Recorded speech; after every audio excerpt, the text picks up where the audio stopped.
তোমাদের সবাইকে এই ক্লাসে ওয়েলকাম জানিয়ে শুরু করছি আজকের ক্লাস। আজকে এই ভূগোল ক্লাসে আমরা আলোচনা করছি ভারতের কৃষি সম্পর্কে। ক্লাস 10-এর ভূগোল বইয়ের ভারতের কৃষি যে টপিকটি রয়েছে, এই ভারতের কৃষি সম্পর্কে আজকে ক্লাস শুরু করছি। সকল ছাত্রছাত্রীকে অনুরোধ, তোমরা ভালো করে মনোযোগ সহ এই আলোচনাগুলো শোনো। তোমাদের ভূগোল বইয়ের ভারতের কৃষি এই বিষয়টা কিন্তু একটু হলেও ক্লিয়ার হয়ে যাবে। তাহলে চলো শুরু করি। আমাদের দেশ কৃষি প্রধান। দেশের প্রায় 50% মানুষ প্রত্যক্ষ ও পরোক্ষভাবে কৃষি নির্ভর। ভারতের প্রায় সব গ্রামই কৃষিভিত্তিক।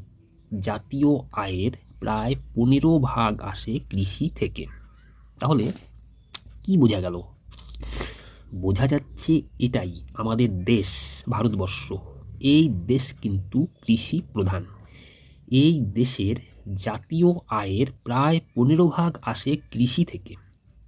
বুঝতে পারছো তোমরা? আর আমাদের দেশের প্রায় 50% মানুষ, প্রায় জনসংখ্যার 50% কৃষির ওপর নির্ভরশীল। কেউ পরোক্ষভাবে সরাসরি যুক্ত, আবার কেউ কেউ প্রত্যক্ষভাবেও, ভুল বললাম, কেউ কেউ সরাসরি যুক্ত প্রত্যক্ষভাবে, আবার কেউ কেউ পরোক্ষভাবে যুক্ত রয়েছে। ভারতের যত গ্রাম রয়েছে প্রায় সব গ্রামেই কৃষিকাজ হয়, চাষবাস হয়। তাই বলা হয় ভারতের প্রতিটি গ্রামই হলো কৃষি ভিত্তিক। তারপর যেটা তোমাদের বলা হয়েছে, একটু তোমাদের পড়ি, তারপর তোমাদের ব্যাপারটা বুঝিয়ে দিচ্ছি। অধিকাংশ শিল্পের কাঁচামাল হলো কৃষিজাত দ্রব্য। কৃষি ভারতীয় অর্থনীতির মেরুদণ্ড। শত শত বছর ধরে গড়ে ওঠা কৃষিকাজ ঐতিহ্যতে পরিণত হয়েছে। এই যে কালারিং যে বক্সের মতন জায়গাটা, এখানে যেটা বলা হলো, প্রথম 2-3 লাইন তো আগেই তোমাদের বুঝিয়ে দিলাম। পরের যে 2 লাইনে বলেছে সেটা হলো, আমাদের ভারতবর্ষে, আমাদের দেশে অধিকাংশ শিল্পের কাঁচামাল হচ্ছে কৃষি থেকেই আসে। বিভিন্ন শিল্পের যে কাঁচামাল, যেমন চিনি শিল্প, তারপরে গুড় শিল্প, পাট শিল্প, হ্যাঁ, এইসব শিল্পের কাঁচামালগুলো কিন্তু, বস্ত্রশিল্প, এইসব শিল্পের কাঁচামালগুলো কিন্তু আমাদের কৃষি থেকেই আসে। আর কৃষি হলো ভারতীয় অর্থনীতির মেরুদণ্ড, কেননা ভারতের জাতীয় আয়ের বেশিরভাগই আসছে কৃষি থেকে। ভারতের প্রায় জনসংখ্যার অর্ধেক মানুষ কৃষির সঙ্গে যুক্ত। হ্যাঁ, ভারতের প্রধান জীবিকা হলো কৃষি। ভারতের প্রতিটি গ্রামই কৃষিকাজের সঙ্গে যুক্ত। তাই এই যে কৃষিকাজ ভারতের হয়ে আসছে, ভারতের প্রধান জীবিকা, ভারতের অর্ধেক মানুষ কৃষিকাজ করেন, কৃষিকাজের সাথে নানাভাবে যুক্ত। এই ব্যাপারটা কিন্তু শত শত বছর ধরেই, কয়েকশো বছর আগে থেকেই হয়ে আসছে, যার জন্য কৃষিকাজটা ভারতীয় একটা ঐতিহ্যতে পরিণত হয়েছে। শত শত বছর ধরে গড়ে ওঠা কৃষিকাজ ঐতিহ্যতে পরিণত হয়েছে। ভারতের জীবিকাগত একটি ঐতিহ্য হলো কৃষি, কারণ ভারতের একটি অত্যন্ত পুরনো পেশা হলো কৃষিকাজ। বুঝতে পারলে? ভারতীয় কৃষির কয়েকটি গুরুত্বপূর্ণ দিক, এই যে প্রায় ইয়েলো কালারের একটা বক্স তোমরা দেখতে পাচ্ছ, এর মধ্যে ভারতীয় কৃষির কয়েকটি গুরুত্বপূর্ণ দিক সম্পর্কে আলোচনা হয়েছে। এই আলোচনাটা তোমাদের একটু বুঝাই। প্রথমে আমি একটু রিডিং করছি। সব রকম কৃষিজ ফসল মিলিয়ে কৃষি উৎপাদনে ভারত দ্বিতীয়, চীন প্রথম। বহির্বাণিজ্যে কৃষিদ্রব্যের ভূমিকা কম। এখানে বলা হচ্ছে ভারতের কৃষি কিন্তু বিশ্বে দ্বিতীয় স্থান, প্রথম স্থান চীন।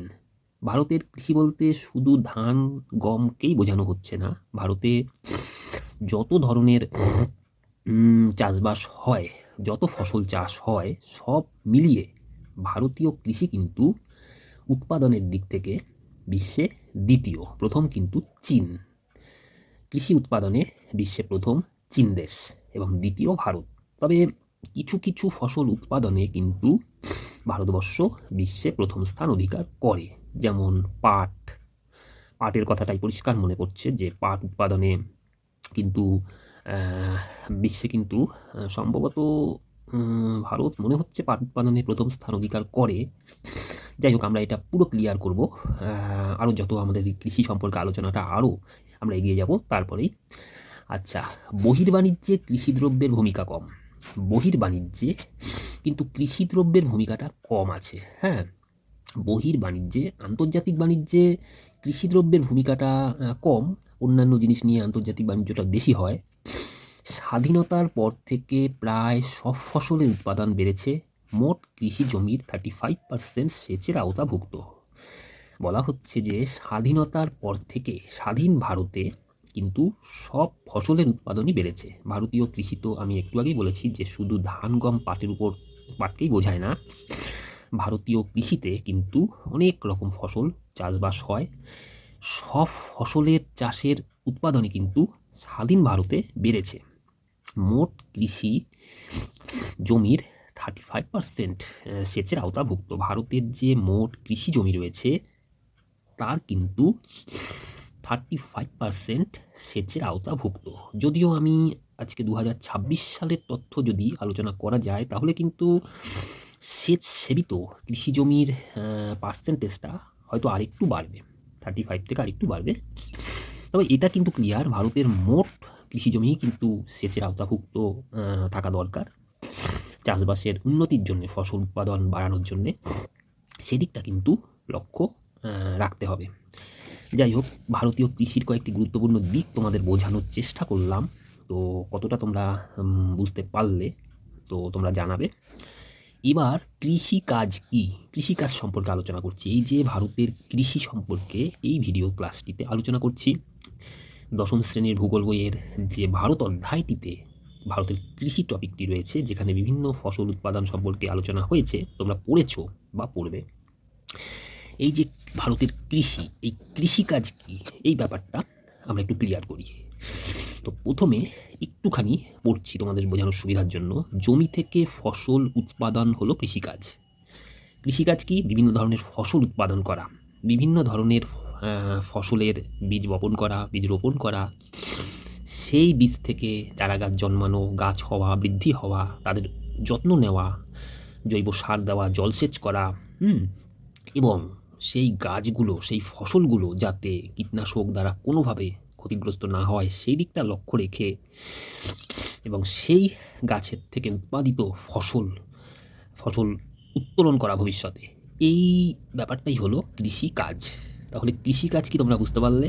আমি আবারও বলছি, কৃষিকাজ হলো বিভিন্ন ফসলের বীজ রোপণ, সেখান থেকে সেই ফসলের চারা গাছ উৎপাদন, গাছগুলি হবে, এবং সেই ফসলের চারা গাছগুলি আস্তে আস্তে বড় হবে। তাদেরকে বিভিন্ন দিকটা খেয়াল রাখতে হবে, জৈব সার দিতে হয়, কীটনাশক বা অন্যভাবে, যাতে সেই গাছগুলি, সেই ফসলগুলো, সেই ফসলের গাছগুলো যাতে নষ্ট না হয়, ক্ষতিগ্রস্ত না হয়, সেটাও দেখতে হয়। এবং সেই গাছগুলি যাতে ঠিকঠাক বৃদ্ধি করে, ঠিকঠাক বেড়ে ওঠে, না হলে তো আমরা ফসল পাবো না। সেই জমির সেই গাছগুলোকে কিন্তু জলসেচ নিয়মিত করতে হবে, এবং তার থেকে ফসল উৎপাদন হবে স্বাভাবিকভাবেই। সেই ফসল আমরা পাবো, সেই ফসল সেখান থেকে আমরা সংগ্রহ করব। এই পুরো ব্যাপারটাই কৃষিকাজ। তাহলে ফসল উৎপাদনের সাথে সাথে অন্যান্য কয়েকটি অর্থনৈতিক কাজকে কৃষির অন্তর্ভুক্ত করা হয়েছে। বলা হচ্ছে ফসল উৎপাদনের সাথে সাথে, ফসল তো উৎপাদন করাই লক্ষ্য কৃষিকাজের, তার সাথে সাথে অন্যান্য কয়েকটি অর্থনৈতিক কাজকেও কৃষির অন্তর্ভুক্ত করা হয়েছে। তাহলে বুঝতে পারলে বিভিন্ন অর্থনৈতিক কাজও কৃষির অন্তর্ভুক্ত রয়েছে। কি সেই অর্থনৈতিক কাজ সেটা তোমাদের বলবো। এবার একটু পড়ি। ইডাব্লিউ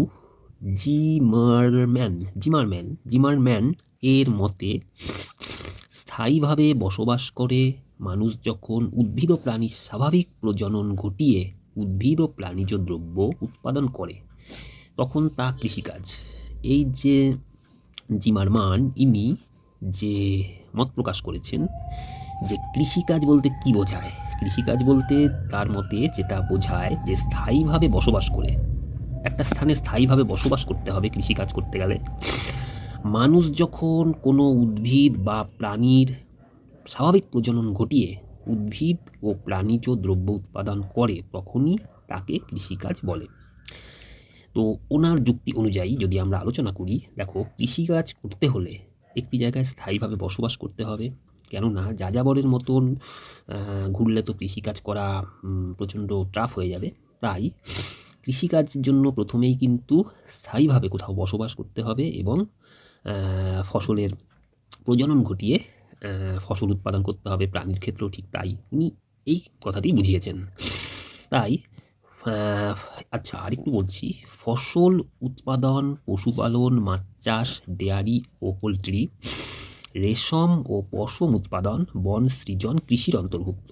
কৃষির অন্তর্ভুক্ত কি কি? কোন কোন জিনিসগুলি কৃষির অন্তর্ভুক্ত হতে পারে? ফসল উৎপাদন, আমরা কিন্তু এতক্ষণ আলোচনা করেছি ফসল উৎপাদন সম্পর্কেই, চাষবাস সম্পর্কেই, সেটাতেই বেশি ফোকাস করলাম। তো এই যে ফসল উৎপাদন, এটা কিন্তু কৃষির মধ্যে পড়ছে।